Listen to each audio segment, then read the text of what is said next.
Is this the best self-help book ever written? Other than this one that I wrote? Let's find out.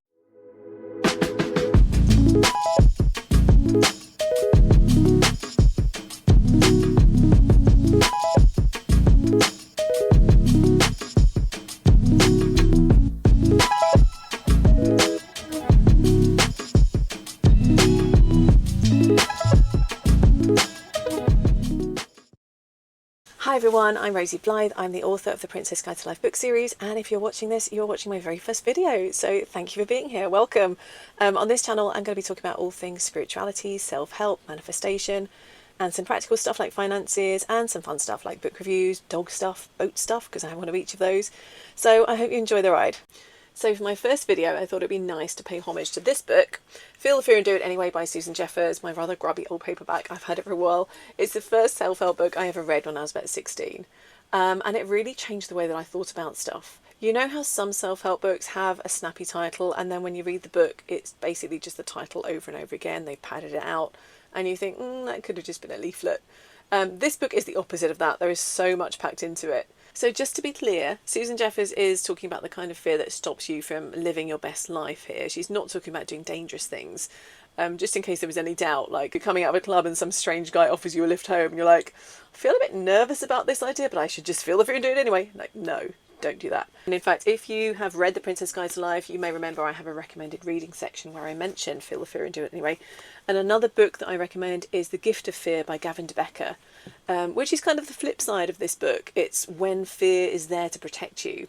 So yeah, Susan Jeffers, not recommending dangerous stuff, just eliminating the kind of fear that holds you back from doing the stuff that you really want to do that's going to make your life amazing. So Susan, and I'm just going to call her Susan as if we're friends, she makes the point that everyone is afraid of something. So even those people who look like they're just sailing through life with no fears, it's not that they don't have fears, they're just overcoming it, they're doing it anyway. And another thing is that as long as you continue to grow, that fear is always going to be part of your life. So as long as you're approaching new people and trying new things and starting new projects, that like fear will always be there. But the more things that you do, the more you overcome it. And it's like if you think back to like the first day of school, that's scary, but then once you've been there a few weeks or months, it's completely normal and mundane to go to school. And the same with your first job. I mean, I remember being scared to make phone calls, which seems ridiculous because a lot of my jobs have involved a lot of phone calls, and it just becomes completely normal just to dial a number to a stranger and speak to them and not have that like, oh, someone's going to pick up and talk to me kind of fear that I think a lot of like children and teenagers kind of feel, and then you just get over it. Susan Jeffers makes the point that all fears basically boil down to the fear, I can't handle it. I can't handle what happens to me if this doesn't work out. And so she's basically saying if you have that under control, then it doesn't really matter what you do because you're just going to be like, nah, I can handle it, whatever, it's fine. So she talks about the when-then game, which I think we're all familiar with. And it's when you put conditions on stuff that you're afraid to do and you tell yourself that you're going to do it when something happens. So when I've lost weight, then I'll go to those salsa classes. And when I feel more confident in myself, then I'll ask that person out. And she basically points out that this is just like a way to put it off forever. So if you want to do something, you need to do it right now. Stop making excuses. So another point that she makes is that if you're afraid of doing something, the only way to get rid of that fear is to do that thing.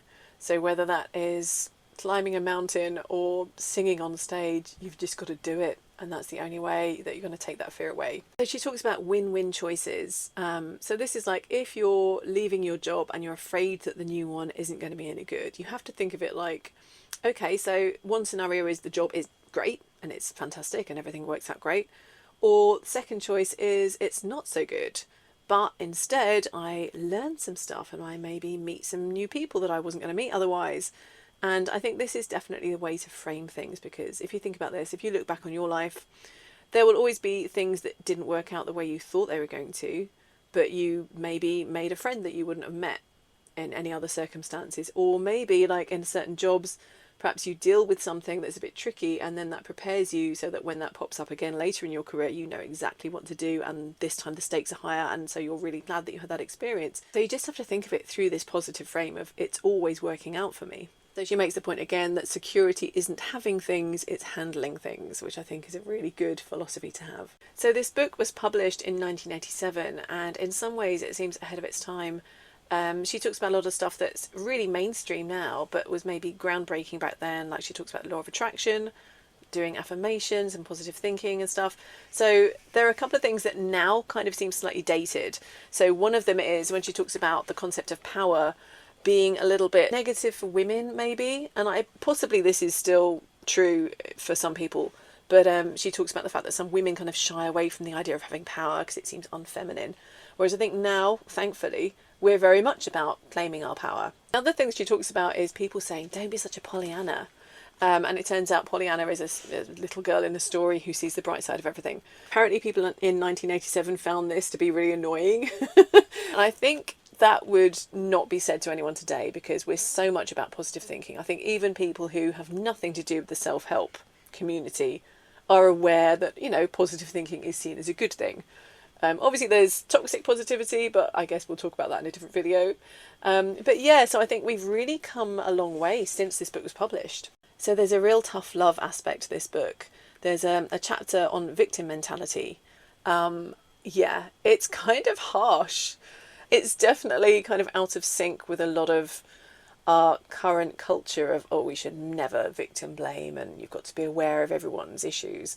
So she talks about being in the workshop with her students who are doing this Feel the Fear and Do It Anyway course. She says to the students, okay, so think of a negative situation in your life and then think of how it benefits you in some way. Like, what are the payoffs? Because there have to be some payoffs, otherwise you would change it. You get to identify with this thing that makes people feel sorry for you. There are various benefits to you not needing to take responsibility for your life. So yeah, borderline offensive, but I think it's still worth thinking about this stuff with an open mind and just considering it really carefully. Is there a situation in your life which you're going, oh, it's terrible? Is there a payoff? Like, what in your life benefits you even though you enjoy complaining about it? So she points out that when you blame outside forces for what's going on in your life, you're giving away your power. Whereas when you say, yeah, that is down to me, you're actually reclaiming your power. But she does make the point to, you know, say don't blame yourself because you did the best with the knowledge that you had, which I think is a pretty positive way to look at it. So she talks about this pain to power chart and thinking about every action you take, where is it putting you on that chart? So another thing she talks about is people being manipulative when they feel powerless. And if you think about this, I think I even mentioned this in the Princess Guide to Life. When you feel powerless, that's when you do manipulate because you feel that you don't have any other options. But if you feel that you have power yourself, you'll just use that power. You're not going to worry about what anyone else is doing. Also, she points out that when you have inner power, you're not looking to other people to fill you up. Like, you have it already. So she talks about the opposite of being manipulative, which is basically, instead of always expecting to get something back when you give to someone, you just give without worrying about it. Which is a really interesting point because so much of what we do when we are giving, if someone doesn't give back, we get angry. We're like, oh, I've done so much for you. And it's like, well, if you were actually giving with a generous heart, you wouldn't be bothered. Now, this doesn't mean that you should be a doormat by any means, but it's just like, let go of that expectation of what you want to get back from the kind of exchange. And then you won't feel bitter or resentful when that person doesn't magically read your mind and work out what you were trying to get out of them. And she extends this to like sharing information. I think I mentioned this in the Princess Guide to Life actually, that she's just like, yeah, you know, if someone wants information from you, whether it's like career tips or whatever, just give it, because who cares if they copy you or whatever? You don't need to feel threatened by it. And I think that's a really interesting point of view because so many people do kind of withhold information and gatekeepers because they're afraid. They're afraid that if they give it out freely, then you're going to overtake them. And that's quite a fearful way to live, isn't it? Another thing that's really useful is she has this grid to show your life and how you've got to have things all in balance. So instead of having one thing that dominates your entire life, and if you take it out, your life is completely empty. Say, for example, a relationship or a career. Instead of that, you have this grid which shows all of these different things. So she talks about the people in your life maybe won't react that positively to you changing. If they're a little bit more in that victim mentality of, oh, everything's terrible, but there's nothing we can do about it, and then you start making changes in your life, you know, you can see how that would be annoying. So yeah, people don't like it when you outgrow them. But she just kind of says, you know, sometimes you have to let people go and just find a new positive circle, because that's going to make such a difference to your life, having like-minded friends around you. And the other thing is, if you stay stuck in a situation basically to please the people around you, you're just going to end up resenting them anyway. So it's not doing anyone any favors to do that. She talks about how people think it's more realistic to be negative, and I think this is so interesting because it is true. Like, if you are consistently optimistic, people are like, oh, that's not realistic, is it? And she makes the point that we have all these fears of like what might happen, all these worries that like never come to fruition. So actually it's being negative that's being unrealistic. So she mentions Jack Canfield of Chicken Soup for the Soul fame, and he's a great law of attraction and just general self-help writer and broadcaster. But she mentions an experiment that he did where basically you hold your arm out and someone tries to push it down, and you do it 2 different times. So one time you affirm that I'm strong, I'm strong, I'm strong, and they can't push your arm down. But when you say I'm weak, they can. And it's an amazing thing, and people kind of don't believe it until they try it for themselves, that the effect that just saying those words has. So she makes the point that like try to really feel that when you're saying like I'm strong, I'm strong. But she also says that your subconscious doesn't know whether what you're saying is true or not. Whatever you tell your subconscious, it doesn't question it. It doesn't say, what do you mean I'm weak?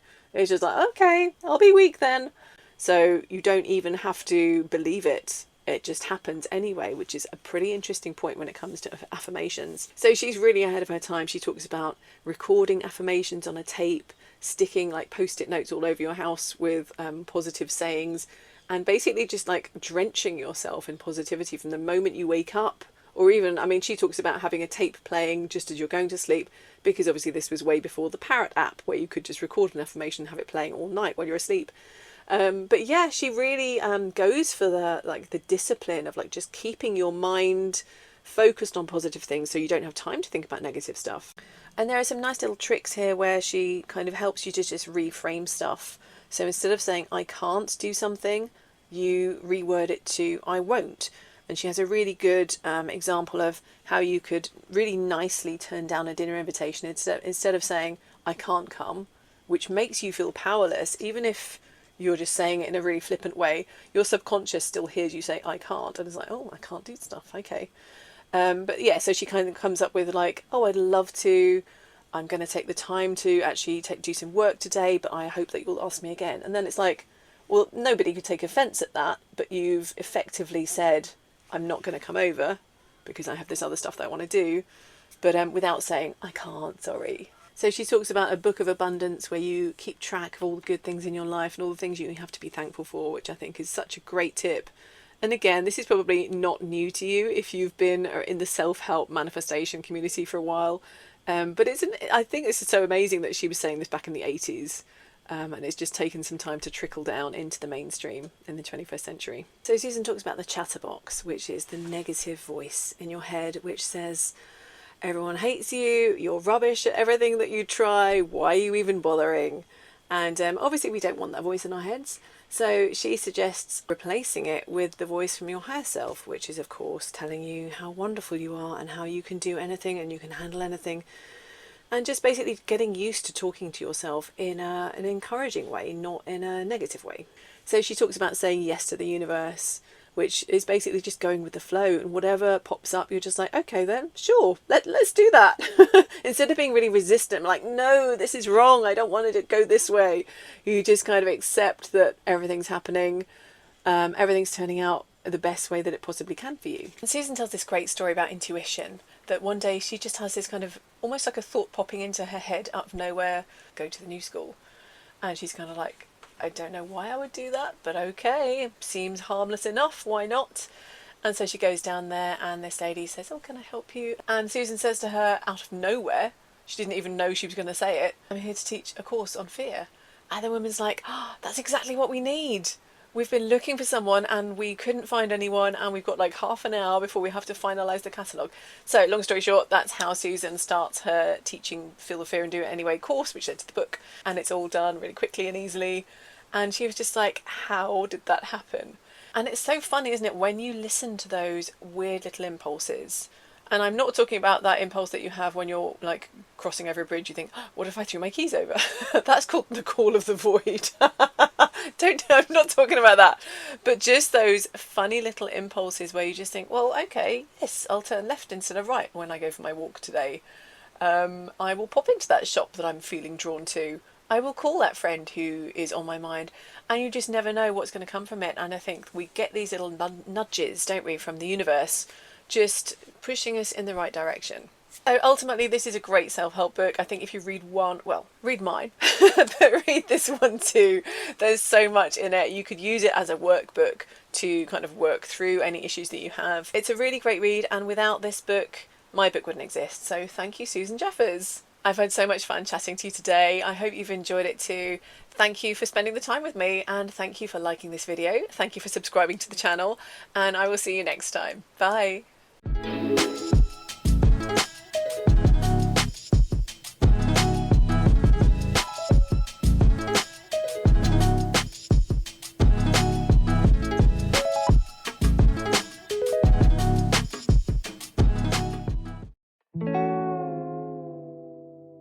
So she talks about the when-then game, which I think we've all played with ourselves at some point. So this book was for how just intuition led her to dog's cleaning himself.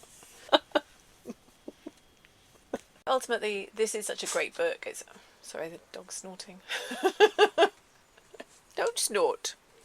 Ultimately, this is such a great book. Stop shaking yourself. Oh, Dilbert. Mwah. Those people who look. Dil, just sleep quietly, baby. Good boy. Okay. So she talks about the when-then game.